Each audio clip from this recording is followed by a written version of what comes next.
अस्सलाम वालेकुम दोस्तों, मैं हूं अब्दुलरहमान। आप देख रहे हैं Thailand bee farm YouTube channel. दोस्तों आज मैं आपको ना अजीब वाक़या सुनाने वाला हूं। वो इस तरह है कि इशा के वक्त मैं नमाज़ पढ़ने गया हूं तो मेरे घर के साथ ही मस्जिद है। तो मैंने देखा कि जो मस्जिद की बाहर वाली गली वाली जो लाइट है उस पर मैंने देखा है 7-8 बीज जमा थी।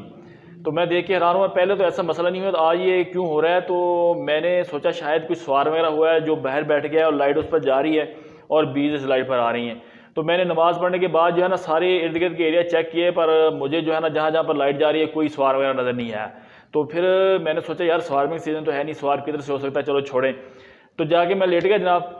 फिर मैंने सोचा शायद ये जो है ना चांद की रोशनी बहुत तेज़ है आज, तो उस वजह से शायद बीज चांद की तरफ जा रही हैं और चांद जो है ना मस्जिद की तरफ है। तो आगे लाइट होती है मस्जिद की, तो लाइट पर बीज चली गई हैं। तो चांद की लाइट तो पिछले दिनों में भी बहुत ज़्यादा तेज़ थी, तो आज तो कोई ज़्यादा लाइट तेज़ नहीं थी।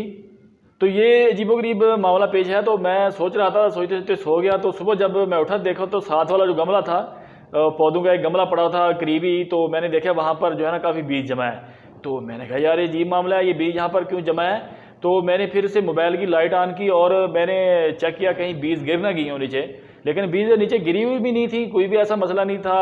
ज़ाहिर है जब बीज गिरती हैं तो नीचे कुछ जमा होती हैं बॉक्सेस के सामने, जो पत्ते वगैरह होते हैं या फिर कुछ लकड़ियाँ वगैरह पड़ी उन पर ऊपर जमा हो जाती हैं। लेकिन वहाँ पर कुछ भी नहीं था। वो अलग से जो गमला काफ़ी साइड पे पड़ा था उस पर बीज बैठी हुई थी, चांदे की बैठी थी 10-12 इतनी होंगी तकरीबन, मैंने महसूस की जब मैं सुबह उठा। तो फिर मैंने सुबह सुबह उठकर भी ज़्यादा लिया पर मुझे समझ नहीं आया। फिर मैंने सोचा कि बॉक्स को चेक करते हैं, देखते हैं भी क्या मसला है। हो सकता है माइट्स वगैरह बढ़ गई हो, कोई ऐसा मसला हो, क्योंकि ऐसा बात होता है जब माइट्स ज़्यादा होती हैं तो बीज ज़्यादा बाहर आती हैं, अंदर माइट डिस्टर्ब करती हैं। लेकिन ऐसा कोई भी मामला समझ नहीं आया। तो फिर मैं क्लिनिक पे आ गया। तो सोचता रहा, कोई समझ नहीं आई। तो फिर मैंने डिसाइड किया दोपहर को जो है ना मैं चेक करता हूँ कॉलोनियाँ खोल के, इसमें क्या मसला है भी, क्यों ये बीज बाहर आ रही हैं। तो दोस्तों जब मैं दोपहर को खाना खाने के लिए घर गया और साथ मैंने प्रोग्राम बनाया कि बीज को चेक कर, मैंने कॉलोनियों के सामने नज़र दौड़ाई तो देखा जनाब ओ हो ये मसला है। तो मसला क्या है अभी आप देखें। दोस्तों जब मैंने कॉलोनी के सामने देखा है तो मैं देख के हैरान हो गया हूँ कि बहुत बड़ी बड़ी तितलियाँ पड़ी हुई हैं। ये तितलियाँ दरअसल बाक्स के अंदर घुस गई थी, उस वजह से बाक्स में खड़बड़ी मच गई है तो बीज बाहर आ गई हैं। तो यही मसला था, क्योंकि ये रात को ही बॉक्सेस के अंदर घुसती हैं। ये डेथ्स हेड हाकमात हैं। ये जो परवाना है इसको डेथ्स हेड हाकमात बोलते हैं। ये परवाना शहद चुराता है बॉक्सेस में या फिर हाइव्स में, जो बाहर ओपन माहौल में होते हैं उनमें घुस जाता है आहिस्ता आहिस्ता, और वहाँ पर जो शहद होता है वो चुरा लेता है। अक्सर शहद वाला हिस्सा जो कॉम्ब होता है उसको ये काट काट कर खाता रहता है। बीज इसको बहुत कम मारती हैं, लेकिन जब ये बॉक्स के अंदर घुसता है तो वहाँ पर बीज अक्सर इस पर हमला कर देती हैं और इसको मार कर बाहर फेंक देती हैं।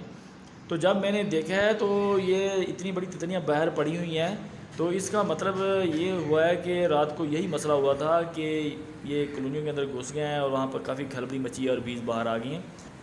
तो दोस्तों इस बात से ये साबित हुआ है कि ये ना सिर्फ शहद चुराते हैं बल्कि ये परवाने बीज की तादाद कम करने का भी मौजब बनते हैं। ये अक्सर बेरी की सीज़न में ऐसे होता है। तो इस डेथ हेड हाकमात लार्वे को अंदर दाखिल होने से रोकने के लिए आपको गेट ऐसे बनाने होंगे जिससे ये परवाना ना गुजर सके। यानी गेट को चौड़ाई की तरफ थोड़ा कम करना पड़ेगा, क्योंकि जो कि मैंने इस वक्त जो गेट इस्तेमाल किए हैं उनकी जो चौड़ाई है वो ज़्यादा कर दी है। तो इसको इतना ही रखना चाहिए जिससे क्वीन आसानी से गुजर सके और ड्रोन आसानी से गुजर सकें। दोस्तों अगर आपको वीडियो पसंद आए तो लाइक कर दिया करें, अगर आपने सब्सक्राइब नहीं किया तो सब्सक्राइब कर दें। अगर कोई सवाल हो कमेंट बॉक्स में पूछ लिया करें। तो अगली वीडियो मिलते हैं। अल्लाह हाफिज़।